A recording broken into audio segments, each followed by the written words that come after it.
Renungan kita pada hari ini diambil dari buku Riwayat Yesus, bab 15, judulnya Pada Perjamuan Paskah. Anak-anak orang Israel memakan pesta Paskah pertama pada saat mereka bebas dari perhambaan di Mesir. Tuhan Allah telah berjanji akan membebaskan mereka. Telah dikatakannya kepada mereka bahwa anak sulung dalam tiap keluarga orang Mesir akan dibunuh. Ia telah mengatakan kepada mereka supaya mereka menandai ambang pintu dengan darah anak domba, supaya malaikat maut melewatkan rumah mereka. Domba itu sendiri mereka panggang dan makan pada malam hari disertai roti tidak beragi dan gulai pahit yang melambangkan perihnya perhambaan atas mereka. Apabila mereka sudah memakan domba itu, mereka harus sudah siap mengadakan suatu perjalanan. Mereka harus memiliki sepatu dan tongkat di tangan. Mereka melakukan menurut perkataan Tuhan, dan pada malam itu Raja Mesir menyampaikan pesan kepada mereka bahwa mereka dapat pergi. Pagi harinya mereka mulai mengadakan perjalanan mereka menuju tanah perjanjian. Demikianlah setiap tahun seperti malam yang sama mereka meninggalkan Mesir. Semua orang Israel mengadakan pesta Paskah di Yerusalem. Pada waktu pesta diadakan, setiap keluarga mempunyai domba yang dipanggang dengan roti dan gulai pahit seperti yang dilakukan nenek moyang mereka di Mesir. Dan kepada anak-anak mereka secara turun-temurun diceritakan kebaikan Allah dalam membebaskan umatnya dari perbudakan. Saatnya sudah tiba saat Yesus untuk mengadakan pesta perjamuan dengan murid-muridnya. Dan Petrus dan Yohanes disuruhnya mencari sebuah tempat dan menyediakan perjamuan Paskah malam.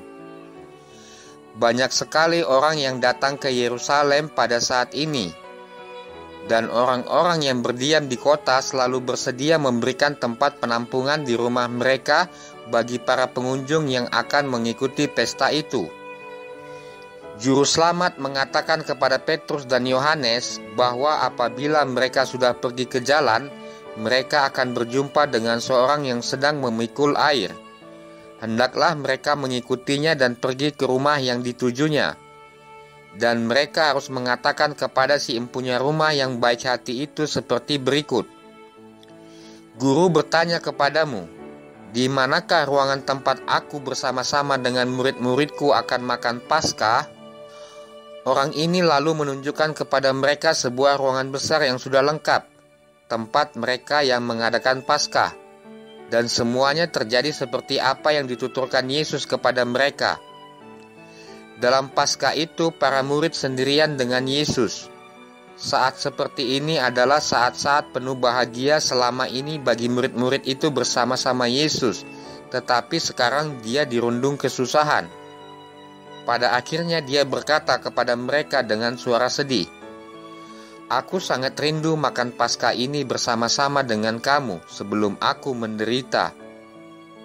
Di atas meja terletak cawan berisi anggur, dan ia mengambil sebuah cawan dan mengucap syukur, lalu berkata, "Ambillah ini dan bagikanlah di antara kamu, sebab aku berkata kepadamu, mulai dari sekarang ini aku tidak akan minum lagi hasil pokok anggur sampai kerajaan Allah telah datang."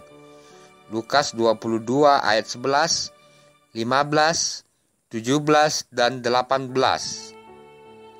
Inilah saat terakhir Kristus mengadakan pesta dengan murid-muridnya. Itulah sesungguhnya Paskah terakhir yang akan diadakan. Karena domba yang tersembelih mengajarkan kepada orang banyak dari hal kematian Kristus. Dan apabila Kristus, domba Allah, akan dibantai karena dosa-dosa dunia, maka tidak perlu lagi penyembelihan domba yang melambangkan kematiannya.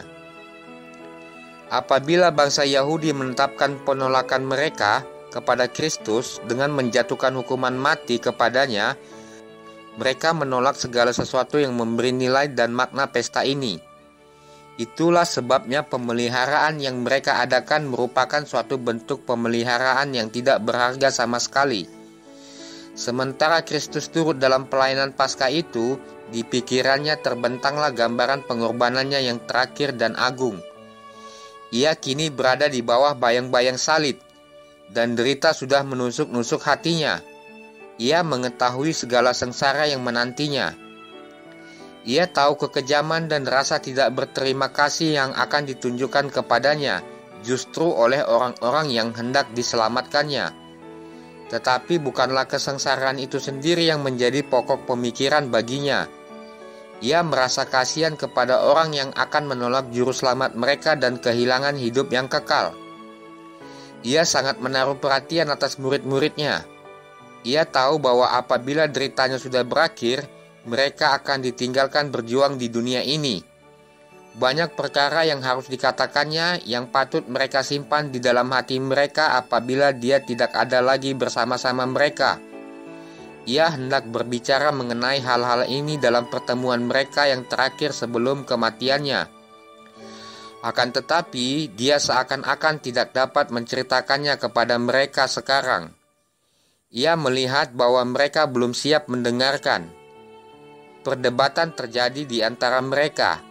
Mereka beranggapan bahwa Kristus tidak lama lagi akan dinobatkan menjadi raja, dan masing-masing mereka berharap memperoleh kedudukan yang paling tinggi di dalam kerajaannya. Lalu di dalam hati mereka terdapat rasa cemburu dan marah satu dengan yang lain. Masih ada satu lagi kesulitan yang lain. Dalam pesta seperti itu, biasanya ada seorang hamba yang mencuci kaki para tamu dan patut disediakan. Tempat air, baskom, dan handuk sudah ada, siap untuk membasuh kaki. Tetapi tidak ada pelayan, dan tugas para murid itulah untuk menyediakannya. Tetapi mereka masing-masing menganggap bahwa dia tidak akan mau menjadi pelayan bagi sesama saudaranya. Tidak ada yang mau membasuh kaki mereka. Lalu dengan diam-diam mereka mencari tempat duduk sekeliling meja. Yesus diam sejenak memperhatikan apa yang hendak mereka lakukan. Kemudian dia sendiri bangkit. Ia melilitkan handuk ke tangannya, mengisi baskom dengan air, dan mulai membasuh kaki murid-muridnya. Ia merasa sedih sekali melihat pertengkaran mereka, tetapi dia tidak mencela mereka dengan kata-kata yang pedas. Ia menunjukkan kasihnya dengan bertindak sebagai pelayan bagi murid-muridnya. Waktu telah selesai diadakannya. Dia berkata kepada mereka, "Jadi jikalau aku membasuh kakimu, aku yang adalah Tuhan dan gurumu, maka kamu pun wajib saling membasuh kakimu, sebab aku telah memberikan suatu teladan kepada kamu, supaya kamu juga berbuat sama seperti yang telah kuperbuat kepadamu." Yohanes 13 ayat 14 dan 15. Dengan cara ini Kristus mengajar mereka bahwa mereka harus saling menolong satu dengan yang lain. Ganti mencari kedudukan yang tertinggi bagi diri sendiri, seharusnya masing-masing mau melayani sesama mereka. Juru selamat telah datang ke dunia ini untuk melayani orang lain. Ia hidup untuk membantu dan menyelamatkan orang-orang yang sangat berkekurangan dan penuh dosa. Ia ingin supaya kita melakukan apa yang telah dilakukannya. Murid-murid itu sekarang merasa malu karena kecemburuan dan sikap mereka yang hanya mementingkan diri sendiri. Hati mereka dipenuhi kasih akan Tuhan mereka dan juga terhadap orang lain. Kini mereka dapat memperhatikan ajaran Kristus. Sementara mereka masih duduk menghadap meja, Yesus mengambil roti, seraya mengucapkan syukur lalu memecah-mecahkannya dan memberikannya kepada mereka, lalu berkata, "Inilah tubuhku yang diserahkan bagi kamu. Perbuatlah ini menjadi peringatan akan aku." Demikian juga dibuatnya dengan cawan sesudah makan. Ia berkata, "Cawan ini adalah perjanjian baru oleh darahku, yang ditumpahkan bagi kamu." Lukas 22 ayat 19 dan 20. Alkitab berkata, "Sebab setiap kali kamu makan roti ini dan minum cawan ini, kamu memberitakan kematian Tuhan sampai Ia datang." 1 Korintus 11 ayat 26. Roti dan anggur melambangkan tubuh dan darah Kristus. Sebagaimana roti itu dipecah-pecahkan dan anggur dicurahkan, begitu pula lah di atas salib tubuh Kristus dan darahnya dicurahkan untuk menyelamatkan kita. Dengan memakan roti dan meminum anggur, kita menunjukkan bahwa kita mempercayainya. kita menunjukkan bahwa kita bertobat dari dosa-dosa kita dan bahwa kita menerima Kristus sebagai juru selamat kita. Ketika murid-murid itu duduk menghadap meja bersama Yesus, mereka melihat bahwa dia masih ditimpa kesukaran yang besar. Sebuah kabut menudungi mereka semua dan mereka pun makan dengan diam-diam. Akhirnya Yesus berbicara, "Aku berkata kepadamu, sesungguhnya seorang di antara kamu akan menyerahkan aku." Murid-murid merasa sedih bercampur tercengang mendengarkan perkataan itu. Masing-masing orang memeriksa hati mereka sendiri. Jangan-jangan terdapat di dalamnya sesuatu bayang-bayang pikiran yang jahat terhadap guru mereka. Yang satu berkata kepada yang lain, "Bukan aku ya Tuhan." Yudas tinggal diam. Ia menarik mata orang lain tertuju kepadanya. Apabila dia melihat bahwa semua memperhatikannya, ia pun turut bertanya, "Bukan aku ya Rabi?" Yesus pun menyahut dengan tenang sekali, "Engkau telah mengatakannya." Matius 26 ayat 21, 22, dan 25. Yesus telah membasuh kaki Yudas, tetapi ini pun tidak membangkitkan kasihnya lebih banyak kepada juru selamat. Ia amat marah karena Kristus justru yang melakukan pekerjaan seorang pelayan. Sekarang taulah dia bahwa Kristus tidak akan menjadi seorang raja. Makin kuatlah tekadnya untuk mengkhianati dia. Apabila dia melihat niatnya ini sudah ketahuan, juga tidak timbul rasa gentar dalam dirinya. Dengan marah cepat-cepat, dia meninggalkan ruangan itu, lalu pergi keluar hendak melaksanakan rencana jahatnya. Kepergian Yudas mendatangkan rasa teduh bagi semua orang yang ada di ruangan itu. Wajah juru selamat bercahaya, dan segera bayang-bayang pun terangkat dari antara murid-murid itu. Kristus berbicara dengan murid-murid itu. Ia akan ke rumah Bapanya yang di surga, katanya, hendak menyediakan tempat bagi mereka, dan dia akan kembali untuk menjemput mereka kembali kepadanya. Ia berjanji akan mengutus Roh Kudus untuk menjadi guru dan penghibur ketika dia meninggalkan mereka. Ia mengatakan kepada mereka, supaya mereka berdoa di dalam namanya, dan pasti doa mereka akan terjawab. Ia kemudian berdoa untuk mereka, memohon supaya mereka dijauhkan dari yang jahat dan dapat saling mengasihi sebagaimana dia mengasihi mereka. Yesus mendoakan kita sama seperti waktu dia mendoakan murid-muridnya yang pertama.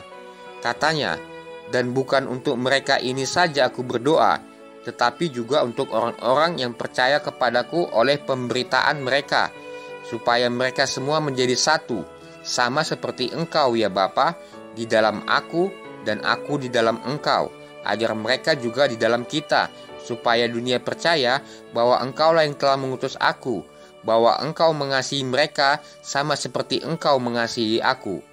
Yohanes 17 ayat 20-23. Demikianlah renungan kita pada hari ini yang diambil dari buku Riwayat Yesus, bab 15, judulnya Pada Perjamuan Paskah. Sampai jumpa di renungan berikutnya. Shalom, Tuhan memberkati.